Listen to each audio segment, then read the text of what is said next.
नमस्कार, मैं मोहम्मद आसिफ और आप देख रहे हैं एसपीएन 9 न्यूज। पहले राहुल गांधी, फिर उसके बाद सोनिया गांधी पे ईडी का चक्रव्यूह पूरी तरह से जकड़ा हुआ है।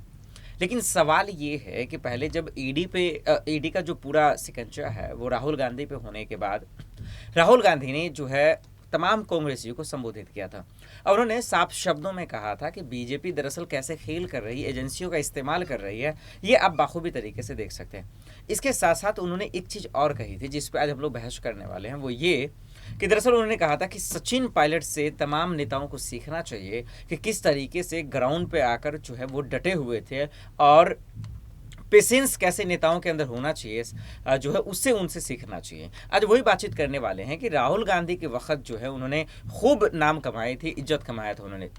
सोनिया गांधी से भी कल जो है ईडी ने पूछताछ की है और अब शायद मंडे को फिर हो सकता है। और फिर से एक बार जो है अशोक गहलोत, सचिन पायलट, तमाम जैसे नेताओं को जो है हिरासत में लिया गया बाहर। सवाल ये है कि क्या सोनिया गांधी कोई बड़ी जिम्मेदारी उन्हें देंगे, और साथ ही साथ कन्हैया को लेकर भी बातचीत करेंगे। इस वक्त मेरे साथ प्रांशी मौजूद हैं। प्रांशी, आपका बहुत बहुत स्वागत है। कल सोनिया गांधी पे जो ईडी का शिकंजा हुआ, पहले राहुल गांधी, फिर उसके बाद सोनिया गांधी, और विपक्ष ये आरोप लगा रहा है कि दरअसल ये बीजेपी का खेल है, बीजेपी एजेंसियों का इस्तेमाल कर रही है। दरअसल नेशनल हेराल्ड केस का जो है वो सिर्फ एक बहाना है। चुनाव से पहले जो है बीजेपी डर गई है, इसीलिए सोनिया गांधी को बदनाम करने की साजिश की जा रही है। आपको क्या लगता है?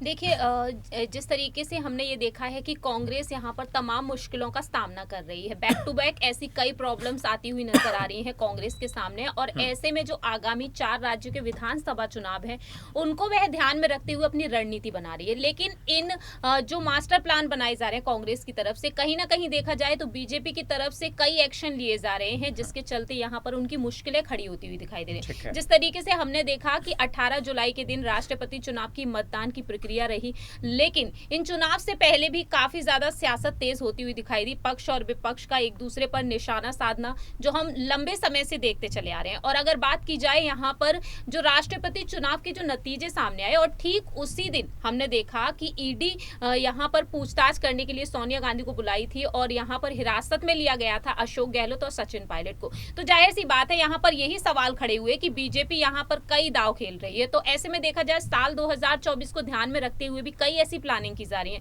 तो यहाँ पर सवाल सिर्फ और सिर्फ ये वाकई में बार बार खड़ा हो रहा है कि बीजेपी यहाँ पर कांग्रेस को यहाँ पर किस तरीके से उनका सूपड़ा साफ करती हुई नजर आ सकती है। और वहीं अगर बात की जाए सचिन पायलट को जिम्मेदारी देने के बारे में, तो जिम्मेदारी को लेकर फिलहाल देखा जाए तो राजस्थान में उन्होंने मांग की थी कि उन्हें मुख्यमंत्री के पद का उम्मीदवार बनाया जाए। लेकिन हमने ये भी देखा कि सोनिया गांधी, राहुल गांधी और प्रियंका गांधी वाड्रा ने जो फैसले लिए वो सीएम पद से हटकर लिए। अशोक गहलोत को लेकर मोहर लगा दी गई कि आने वाले जो विधानसभा चुनाव है उसमें भी अशोक गहलोत ही रहेंगे उम्मीदवार के तौर पर, और वह विक्ट्री साइन भी दिखाते हुए नजर आए। उससे ये जाहिर हुआ कि राजस्थान में एक बार फिर से जो चुनाव होंगे उसमें यहाँ पर उन्हीं की सरकार बनेगी। ठीक है।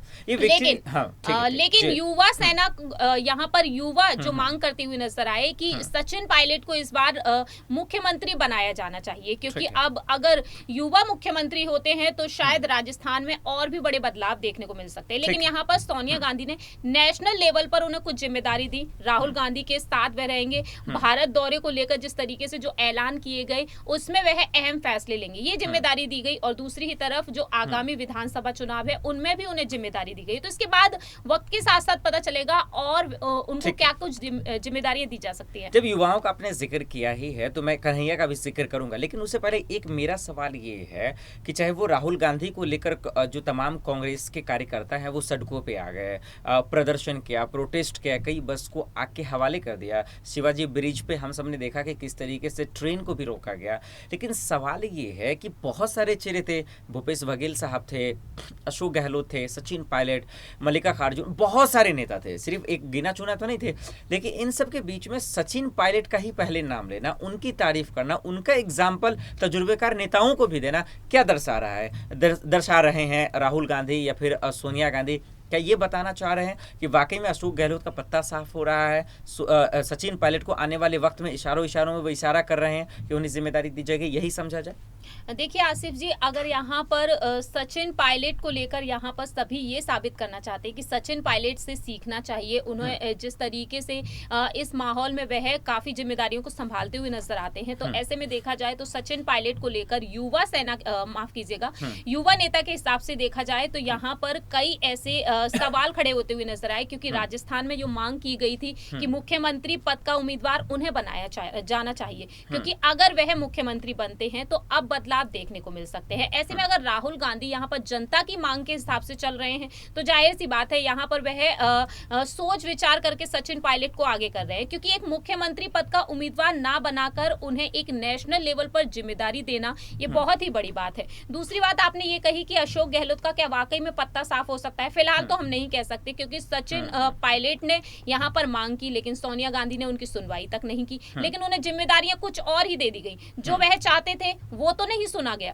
लेकिन अशोक गहलोत के बारे में बात की जाए तो अशोक गहलोत ने जो बयान दिया था कि उनका इस्तीफा तो शुरुआत से ही सोनिया गांधी जी के पास है, वह रातों रात कभी भी फैसला ले सकती हैं, तो ऐसा फैसला कभी भी लिया जा सकता है। लेकिन फिलहाल नहीं लगता, क्योंकि सोनिया गांधी और अशोक गहलोत की बॉन्डिंग जो है वो काफी बेहतरीन है। अक्सर वह उनकी तारीफ करती हुई दिखाई देती है, तो ये तो वक्त के साथ ही पता चलेगा। जैसे जैसे चुनाव करीब आएंगे उस वक्त हम जानेंगे कि कांग्रेस में किस तरीके से बड़े बदलाव देखे जा सकते हैं, क्योंकि एक तरफ तो यहाँ पर वह इस केस के चलते काफी मुश्किलों का सामना कर रही हैं, और विधानसभा चुनाव को लेकर अगर उन्हें कोई लगता है कि बीजेपी यहाँ पर कोई बड़ा दाव खेल दे तो शायद यहाँ पर अशोक गहलोत का पत्ता साफ भी हो सकता है। बिल्कुल, और कांग्रेस की चापलूसी करने से वो पीछे हटते भी नहीं अशोक गहलोत। यही वजह है कि इसका इनाम जो है हम सब ने देखा रणदीप सुरजेवाला को भी मिला था, जो है राज्यसभा के लिए उन्हें भेजा गया। लेकिन इन सब के बीच में बार बार आप जब कांग्रेस के युवा नेता का जिक्र कर रही हैं प्रांशी, तो मैं एक सवाल यहाँ से कन्हैया से ले लेता हूँ कि इतना राहुल गांधी को लेकर तमाशा हुआ तो भी वो सड़कों पे नहीं आए थे, सोनिया गांधी को लेकर कल पूछताछ हुई,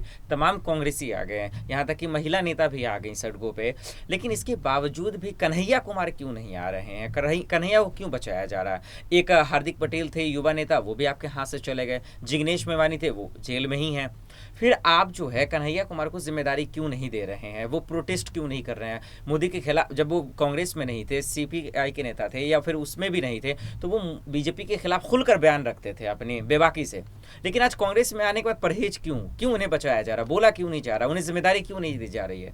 देखिए, अगर यहाँ पर युवा नेता की जो आपने बात कही है तो सचिन पायलट को आगे रखा जा रहा है, लेकिन कन्हैया कुमार को नहीं। शायद हार्दिक पटेल को भी आगे नहीं रखा गया था, क्योंकि और उन्होंने देखा कि जब उन्हें वो जिम्मेदारियां नहीं मिल रही हैं, जब उन्हें लगा कि कांग्रेस यहाँ पर उनकी सुनवाई नहीं कर रही है, तो उन्होंने यहाँ से अपने पद से इस्तीफा दे दिया और बीजेपी ज्वाइन कर ली। अगर बात यहाँ पर कन्हैया कुमार की है तो शायद यहाँ पर एक वक्त हमें नाराजगी भी देखने को मिल सकती है, क्योंकि कांग्रेस से इस वक्त काफी ऐसे नेता हैं, वरिष्ठ नेता भी हैं, जो अपनी नाराजगी को जाहिर किए हैं, बाद में अपने पद से इस्तीफा देते हुए भी नजर आए, और आज वह किसी दूसरी पार्टी में है। तो ऐसे में देखा जाए तो कन्हैया कुमार खुलकर आगे क्यों नहीं आ पा रहे, ये तो हमें वक्त के साथ ही पता चलेगा। लेकिन फिलहाल देखा जाए सचिन पायलट को आगे रखकर कांग्रेस यहाँ पर कई रणनीति खेल सकती है, क्योंकि उन्हें ये लगता है कि सचिन पायलट यहाँ पर काफी अनुभवी हैं और बीजेपी के सामने वह टक्कर देते हुए नजर आ सकते हैं। इसी वजह से शायद उन्हें नेशनल लेवल पर जिम्मेदारी देना बेहतर समझा जा रहा है। ओके, एक छोटा सा और आखिरी सवाल प्रांशिया, वो ये है, सचिन पायलट को लेकर जब बार बार चर्चा कर रहे हैं, उन्हें कौन सा पद दिया जा सकता है? क्या कांग्रेस का अध्यक्ष बनाया जाएगा,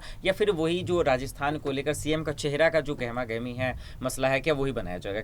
क्या लग रहा है आपको? देखिए, जो हमने बीते कुछ दिनों पहले जो खबरें देखी थी, जो दावे किए जा रहे थे कि अध्यक्ष पद को लेकर यहाँ पर सोनिया गांधी, राहुल गांधी और प्रियंका गांधी वाड्रा नहीं चाहते कि कोई बाहर का कोई अध्यक्ष पद संभाले, और दूसरी ही तरफ बीच में जो खबरें आई थी कि राहुल गांधी को लेकर अध्यक्ष पद की मांग की गई कि अगर उन्हें अध्यक्ष बनाया जाता है तो ज्यादा बेहतर रहेगा, लेकिन दूसरी ही तरफ प्रियंका गांधी का नाम भी आया। लेकिन यहाँ पर राहुल गांधी ने कहा कि अगर उन्हें अध्यक्ष बनाया जाता है तो वह सभी की सुनवाई करेंगे, बेहतरीन तरीके से इस पद पर अपनी जिम्मेदारियों को संभालेंगे। तो राहुल गांधी का कहना यह रहा कि अब यहाँ पर जो नेता अपनी नाराजगी को जाहिर करते हैं, जो गलतियां हमसे हुई हैं हम उन्हें सुधारेंगे, तो जाहिर सी बात है यहाँ पर अगर राहुल गांधी पूरी तरीके से जिम्मेदारी ले सकते हैं तो शायद उन्हें अध्यक्ष पद दिया जाता है। लेकिन राहुल गांधी के इन बयान से नहीं लगता कि सचिन पायलट को वह ये पद देने देंगे। और मुख्यमंत्री पद को लेकर तो फिलहाल हम देख ही रहे हैं कांग्रेस में जिस तरीके से हलचल देखी गई है, तो ये वक्त के साथ ही पता चलेगा आसिफ जी कि आखिरकार क्या सचिन पायलट को वाकई में मुख्यमंत्री का पद दिया जाएगा।